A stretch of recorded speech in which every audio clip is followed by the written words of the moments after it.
knows the camera's on him all the time. On the part of Alexander Munoz, here's a guy, again, with tremendous experience. A great warrior, 163 wins as an amateur. This is round number 5. Auditorio Centenario in Gomez Palacio in Durango, Mexico. Promoters, DeBella Entertainment, Nacho Weeze's KO Entertainment,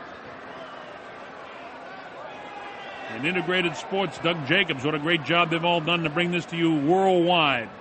Glad that you can be with us wherever you're watching. Round 5 scheduled for 12, and it's been a boxing match so far. Neither fight is shaken. Just a good boxing match. I thought that Munoz took the first couple of rounds, and then Majerus really got into gear in the 3rd round and in the 4th round, and this is round 5. Now, doesn't Mijares look a lot taller than a half an inch? Yeah, he sure does, but he fights that way, you know. I remember when he fought Frank Gorgiou, I did that fight. Gorgiou was 5'3". So literally, I mean, he looked just humongous next to him. But he does nice things like Sweet Pea Whitaker from time to time. He'll dip right down, and, you know, he can do a lot of things, as does Munoz. Munoz is a terrific boxer, too. He's a little bit wilder, but he's a little bit heavier-handed than is Majerus. But Majerus is in the second gear right now, almost like, you know, cruise control that you were looking for in the first round, and he's in it right now. He's just gliding right now, and he's picking his shots, Benny, too. You know, he comes in, he picks his shots when he wants to unleash, and then gets out of there. Talk about hit and don't get hit. Again, forcing him to miss. And those take a lot of energy out of a fighter when somebody misses that cleanly, like Munoz is doing right now. And notice the slick things that Benny and I from time to time will try to pick up. He hooks the right hand down over the left hand outstretched. All the little subtle things that you might not even pick up. But this is more than just a slugfest that you'd have in your own garage. Well, everything's working for Mijares right now. Even the signals he gave to referee John Shirley when he did with his right hand up and down. And right away, Shirley warns Munoz about that. Look at this on the inside now. Majerus beating him to the punch on the inside. Makes Munoz miss with the right hand. Munoz missing an extraordinary amount of punches. Great anticipation on the part of Mijares. Almost like he's just reading every little movement in the shoulder, in the legs, in the hips. And Munoz. Yeah, and Benny, Munoz's hands seem to have slowed down a bit, too, because he's missing so many. You get sore in the shoulder after a while when you miss as many as he had. But all he has to do is land one straight right hand, and this thing can turn in a hurry. Because this guy has extraordinary power. Now, Majerus just doing such a terrific job of outboxing him right now. And perfectly right there, the way Mijares leans into him and then gets out. That's his hands going in. I see him grab the far away hand from John Shirley. So slick. Bell keeps going, and you're right, Majerus is really enjoying this, isn't he? Absolutely. Right here in front of the home folks, a chance for him to fight, and that's one of those rare things. That's one of the things Nacho Weezer always tried to do with his fighters. I remember he did the same thing with Humberto Soto. Took him back to Los Mochis, and boy, did Humberto enjoy that opportunity against Oscar Leon down there against El Artista. A very convincing win, and now here, Munoz trying to work against Mijares, putting Mijares on the ropes. But even there, you see Mijares able to go ahead and avoid the shots by Munoz. Look how he's missing those. Not only that, missing, getting his arm caught up in the ropes.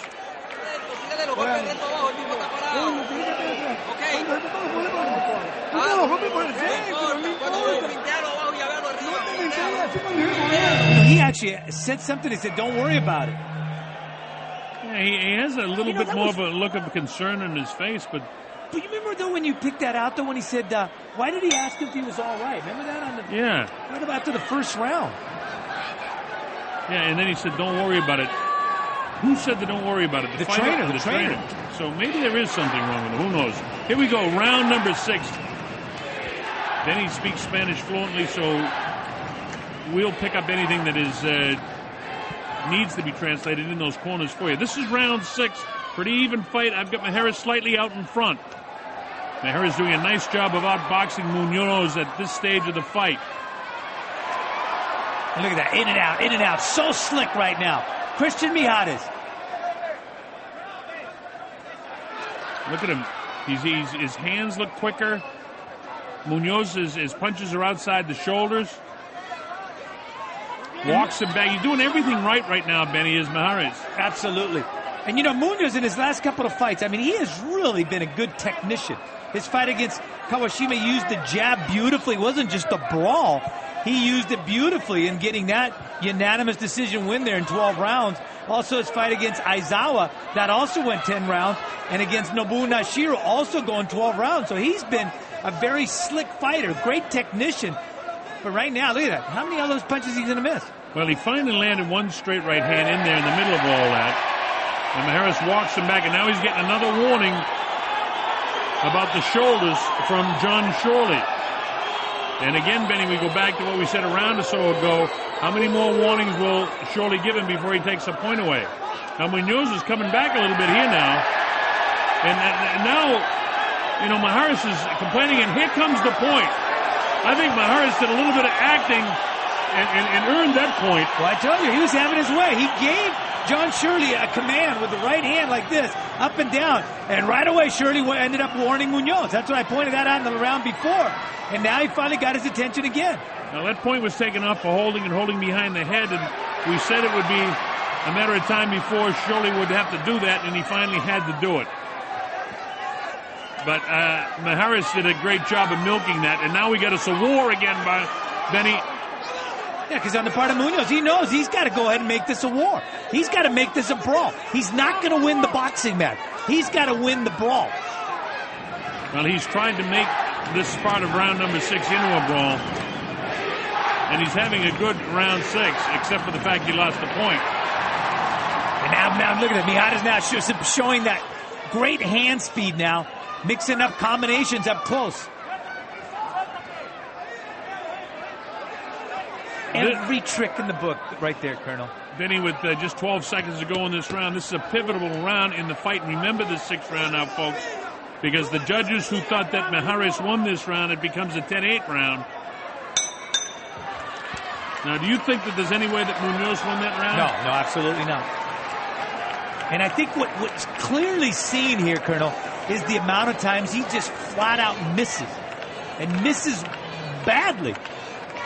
Here he is. Here he's on the attack. And again, those are all shots right there. Munoz is missing. Trying to come in again. There it is. Punches down low. How many of those did he land? None of them. There's the shoulder again. And there's a shot behind the head. But notice who's holding. See the blue glove over the arm? And then inside, he throws that on the inside. Hey, there's nothing wrong with that. If you've got your arm free, you can throw that punch.